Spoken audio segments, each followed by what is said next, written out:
Good morning.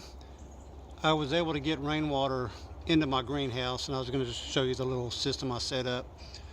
This right here is on my pavilion. It's a 3,000 gallon plastic water tank, and I've had it here for probably 2 years and never really had a use for the water. Um, anyway, I ended up trenching down the fence line here. Let me get a better view.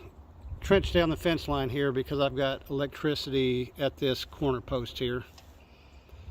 Anyway, put a little pump right there, utility pump, transfer pump, and from there I just ran a water hose, and I'll come back around. I ran a water hose to a stainless steel tank and just tied it into the outlet here, and I just filled it up.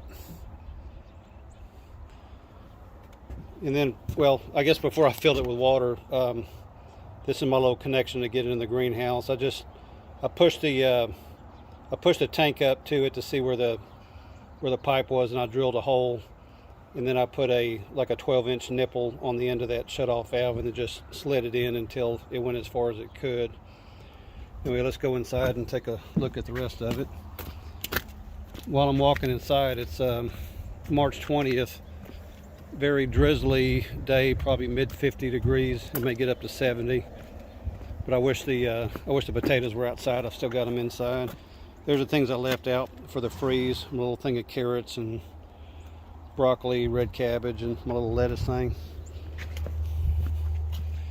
Anyway, the potatoes are still inside in their containers. I'll be taking them out today because I think the freezes are over. Anyway, let me get down to where the water is. So there's where the pipe comes into the greenhouse.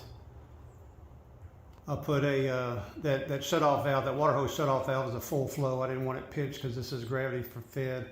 And then I left an extension with a cap on it to give me the option to run all the way down this wall. I may end up having 4 ports on it. Anyway, the water hose thing in here with all these steps and stuff, I'd rather have 4 20-foot water hoses or 4 15-foot water hoses than one 50-foot water hose that I'm dragging everywhere. It's got it can, dragging it around, I can damage plants and stuff. But let's take a look at the pressure I've got here. Like I said, this is just gravity. Oh yeah, that's going to do just fine.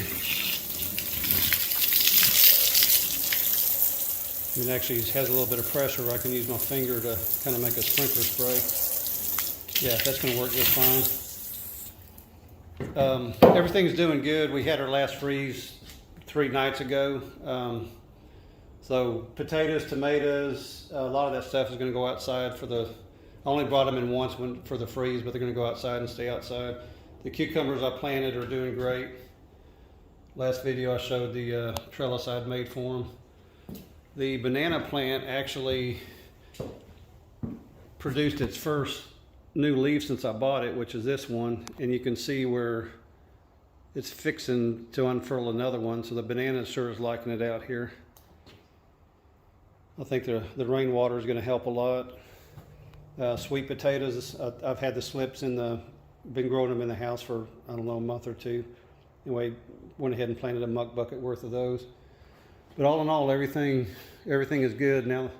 I mean, you kind of deal with problems as they come up, and the rainwater was the last problem because I was just getting problems. I was having issues with the well water. But the tomatoes way ahead of schedule. Keep in mind it froze outside 3 days ago, so these would have died. Just shows you the kind of head start I'm getting. I had on the pepper plants, got an official flower on it. This is a jalapeno pepper. You can see where the bell pepper is fixing a flower. The tomatoes, well, there's one right there. The tomatoes are starting to flower. So yeah, I got a great jump start this year. I'm excited about everything. The most impressive still may be my potatoes, which I showed last time, but it's a thing of beauty. Anyway, I think that's all that's new this time. You have a great day. We'll talk to you next time.